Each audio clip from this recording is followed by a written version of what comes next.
Germany is one of the guarantors of European security, and yet the entire world questions if Germany's military is up to the task. Is Germany ready to fight a major conflict in Europe, and how would it perform? Russia's invasion of Ukraine was a wake-up call for a complacent, pacifist Europe. After the end of the Cold War, Europe had a reason to relax. But while everyone was taking siestas and sipping espressos at their favorite bistro, Russia was plotting.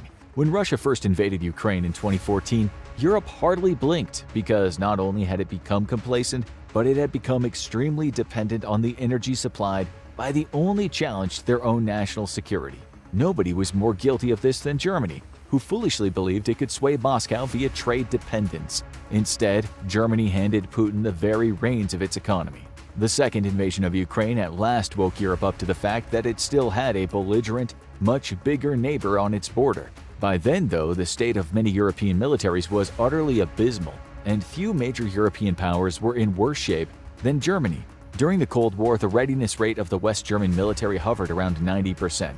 Today, that figure is anywhere between 20 to 40%, meaning that only 20 to 40% of its personnel and equipment is ready for immediate action. For years, Germany couldn't even meet its NATO commitments to the Rapid Response Force established during the Obama presidency to counter sudden Russian aggression unless it first cannibalized other units for supplies and gear.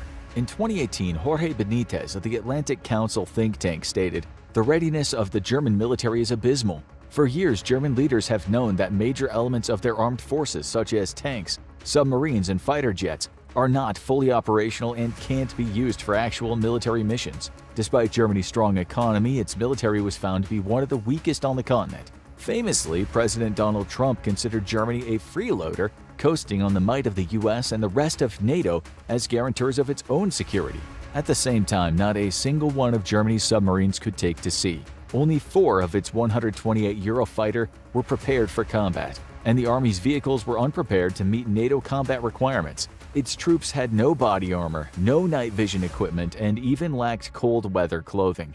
How in the world could one of Europe's economic powerhouses have a military incapable of defending even its own borders? The answer is a strong pacifist streak amongst German policymakers, but also a willingness to sacrifice on security in order to stimulate its national economy. And when you've got one of the largest concentrations of American troops outside of the US borders in your territory, you probably feel pretty secure. Hiding under America's skirts, Germany instead preferred to spend its money on everything but defense, crippling its ability to fight even a light-intensity conflict.